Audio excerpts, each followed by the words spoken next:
Hello students, welcome to my English lab. As you can see, आज हम पढ़ने वाले हैं अपनी बुक की पहली पोएम माय मदर एट 66, जिनकी पोएटस हैं कमला Das.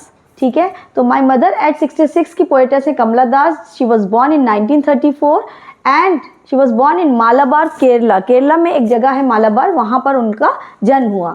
She is recognised as one of the India's foremost poets. तो बहुत सारे इंडिया के पोएट्स और पोएटेस हैं, जिनमें से एक बहुत महत्वपूर्ण, बहुत इंपॉर्टेंट है Kamala Das. Okay, now you must know the theme of the poem. Please, हर एक पोइट्री की थीम आपको पता होनी चाहिए, क्योंकि एग्जाम में थीम आ जाती है आपके क्वेश्चंस में। तो इस पोइट्री की थीम क्या है, क्या मकसद है इस पोएट्स का लिखने का कि इन्होंने ये पोएम लिखी। इसमें दिखाया गया है कि एक माँ का और बेटी का क्या रिश्ता होता है, क्या बॉन्ड होता है, क्या रिलेशनशिप होता है। जैसे कि माँ के नाम में ही ममता छिपी हुई है। कोई नहीं चाहता कि माँ हमारी हमसे अलग हो जाए या जुदा हो जाए। इन द सेम वे पोएटस भी अपनी माँ को देख रही है, जो कि एजिंग कर रही है, यानी कि बूढ़ी होती जा रही है। उनके चेहरे की झुर्रियाँ और उनके चेहरे का जो पीलापन है, जो पेल हो गई हैं, ऐसा लग रहा है मानो उनके अंदर जान ही नहीं है। वो देखकर जो पोएटस है वो बहुत ज़्यादा परेशान है। तो in this poem she describes her feeling of love and attachment towards her aging mother। तो वो जो attachment है वो मदर का और डॉटर का, वो इस पोएम में दिखाया गया है। It is based on the theme of advancing age and the fear of loss and separation associated with it। जैसे कि आपको पता है कि जो इस दुनिया में आया है उसे एक ना एक दिन इस दुनिया से जाना है। तो हमारी माँ को भी एक ना एक दिन जाना है, लेकिन पोएटस इस चीज़ को एक्सेप्ट नहीं कर पा रही है, क्योंकि माँ एक ऐसी चीज़ है जिससे कोई भी अलग होना नहीं चाहता है। तो इसी तरह से यहाँ पर भी वो, हालांकि बूढ़ी हो चुकी है माँ, उनके चेहरे का रंग बिल्कुल उड़ गया है और उन्हें देखकर पोएटस बहुत उदास है, बहुत दुखी है और इस चीज़ को अपने दिमाग में भी नहीं ला पा रही है कि मैं कैसे अपनी माँ से अलग हो सकती हूँ। So this was all the theme of the poetry. Now let's read the poem from your book. Open your book, all of you. We will read the lines one by one and then I'll explain you. The poem My Mother at 66, जिसकी poets हैं कमला दास। Driving from my parents' home to Cochin last Friday morning, I saw my mother beside me। तो last week की बात है, जब मैं कोचिन से home to Cochin, जब मैं कोचिन जा रही थी अपने घर से। तो लास्ट फ्राइडे की बात है, मेरी मम्मी मेरे साथ बैठी हुई थी कार में, बिल्कुल मेरे बगल में, और मैं उन्हें देख रही थी। तो driving from my parents home to Cochin last Friday morning I saw my mother beside me. तो मैंने अपनी माँ को बहुत ध्यान से देखा, जो मेरे बिल्कुल बराबर में बैठी हुई हैं। अब इन लाइन्स में पोएटिक डिवाइस क्या है वो देख लेते हैं एक बार। इसमें पोएटिक डिवाइस है एसोनेंस। एसोनेंस क्या होता है? जिसमें वावल साउंड आती है। एसोनेंस का मतलब होता है, देखिए जैसे कि to Cochin last Friday morning, तो आपने देखा यहाँ पर जो ओ है, ओ जो साउंड आ रही है, टू, कोचिन एंड मॉर्निंग, तो यहाँ जो ओ साउंड है, जो कि एक वावल साउंड है, वो अगेन एंड अगेन देखी जा रही है इस लाइन में, इसलिए यहाँ पर एसोनेंस है। ठीक है, तो this is the poetic device. Doze open mouthed, her face ashen like that of a corpse। Now what is the meaning of doze? Doze कहते हैं सोए हुए, sleep। जैसे कि वो सो रही हैं उस अपनी कार सीट पे, जब वो बैठी हुई हैं तो उनको नींद आ गई है, वो झपकी ले रही हैं और वो सो रही हैं। और जब इंसान सोता है और हमारे अंदर एनर्जी कम होती है तो क्या होता है, कभी कभी हमारा मुंह खुला रह जाता है। तो वही उसकी मम्मी भी इतनी ज़्यादा कमज़ोर दिखाई दे रही हैं और वो उनका मुँह खुला हुआ है सोते में। Her face ashen like. अब एशन का मतलब क्या है? The meaning of ashen is face having yellow colour. तो उनके चेहरे का कलर जो है वो बिल्कुल पेल हो गया है, येलो हो गया है। क्यों? क्योंकि वो इतनी बूढ़ी हो चुकी हैं, ऐसा लग रहा है मानो उनके बॉडी में खून है ही नहीं, ब्लड है ही नहीं, और वो एनीमिक हो गई हैं। तो उनके फेस का जो कलर है वो बिल्कुल येलो पड़ गया है, like that of a corpse. And what is the meaning of corpse? Corpse means dead body. जैसे डेड बॉडी होती है, उसके अंदर उनका कलर बिल्कुल ख़त्म हो जाता है, फेस का पेल होती है बॉडी, इसी तरीके से उसकी मम्मी भी ऐसे ही नज़र आ रही हैं। तो कॉप्स मीन्स डेड बॉडी। तो यहाँ पर देखिए आपको एक पोएटिक डिवाइस नज़र आ रहा होगा, एशन like that of a cops.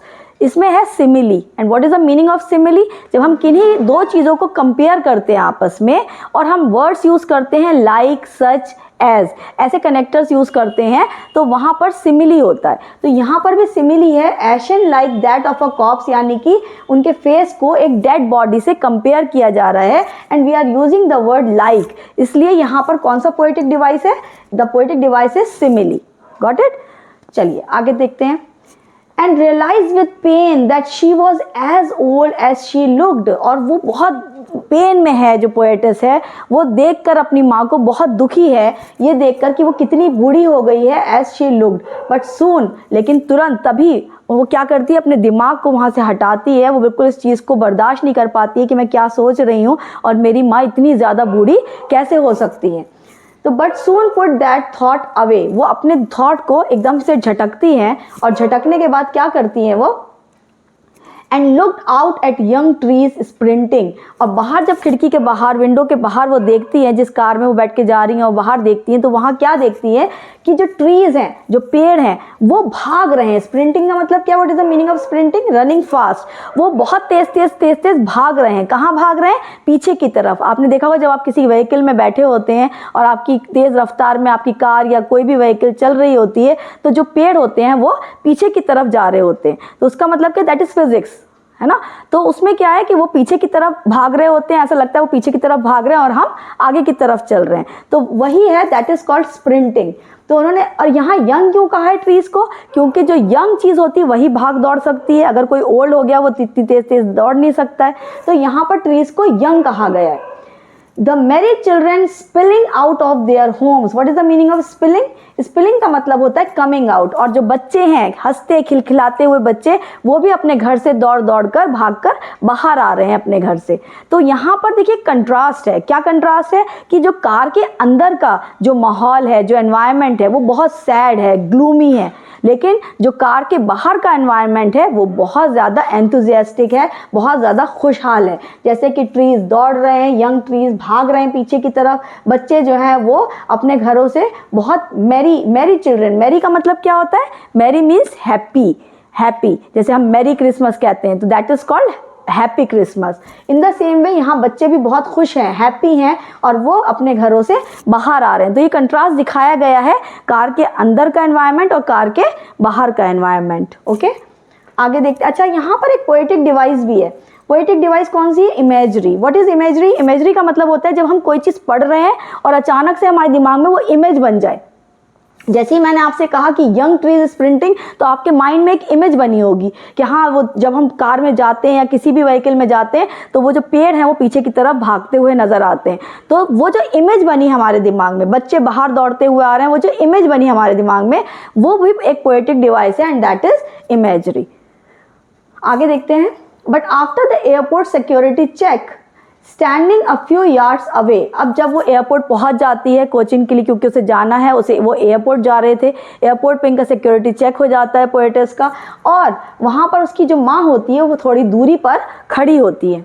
I looked again at her, मैंने फिर उनकी तरफ नज़रें उठाकर देखा, और wan pale and as a late winter moon and felt that old familiar ache. क्या मतलब है यहाँ? The meaning of wan is sick, बीमार, ठीक है। पेल का मतलब क्या है यहाँ पर? पेल मीन्स येलो, जो पेल कलर जो उड़ गया है उनके फेस का। तो यहाँ पर but after the airport security check, जब एयरपोर्ट का सिक्योरिटी चेक हो जाता है और वो उसकी माँ थोड़ी दूरी पर खड़ी होती है, लुक्ड अगेन, मैं उनकी तरफ फिर से देखती हूँ, जो कि बीमार दिखाई दे रही हैं, पेल है बिल्कुल, उनका रंग उड़ा हुआ है, as a late winter's moon, जैसे कि आपने चांद देखा होगा, मून देखा होगा, जब विंटर्स आते हैं तो उसमें वो चमक नहीं होती है, वो शाइन नहीं होती है, तो विंटर्स मून थोड़ा सा डल होता है, ठीक है। तो वही उनके फेस को भी विंटर्स मून से कंपेयर किया गया है। फॉग की वजह से एक डलनेस होती है, उसके अंदर कोई शाइन नहीं होती मून में, इसी तरीके से उनके माँ का जो फेस है वो भी बहुत ज़्यादा फेल हो गया है। And felt that old familiar एक, अब उसके दिल में बहुत दर्द है, वही पुराना दर्द जो कभी उसने बचपन में फील किया था, वही दर्द, वही एक जो है, एक मीन्स पेन, तो वही दर्द वो दोबारा फील कर रही है। कौन सा दर्द है? एक बार देख लेते हैं पोएटिक डिवाइसेस कौन सी हैं इन लाइन्स में। देखिए यहाँ पर जो उनका पेल फेस है मदर का, उसे लेट विंटर्स मून से कंपेयर किया गया है। तो जब भी हम दो चीज़ों को कंपेयर करते हैं और हम वर्ड यूज़ करते हैं या तो लाइक या फिर एज, तो वहाँ पर कौन सा पोएटिक डिवाइस होता है? वहाँ होता है सिमिली। ठीक है। इन द सेम वे यहाँ पर दो लाइन्स में एलिट्रेशन भी है। And what is alliteration? Alliteration का मतलब होता है जब किसी भी लाइन में कोई भी फर्स्ट लेटर आपका रिपीट हो रहा हो तो उसे हम एलिट्रेशन कहते हैं। जैसे कि but after the airport security check can you see the letter A after में भी ए आ रहा है, एयरपोर्ट में भी ए आ रहा है, और हाँ यहाँ पर दोनों ही ए हैं, तो यहाँ पर कौन सा पोएटिक डिवाइस हो गया? Alliteration. Felt that old familiar एक, इसका मतलब क्या है कि एफ जो है हमारा फेमिलियर में भी आया है और फेल्ट में भी आया है। तो जो स्टार्टिंग लाइन होती है, जो स्टार्टिंग वर्ड होता है, उसका फर्स्ट लेटर अगर वो रिपीट हो रहा है तो वहाँ पर पोएटिक डिवाइस एलिट्रेशन होता है।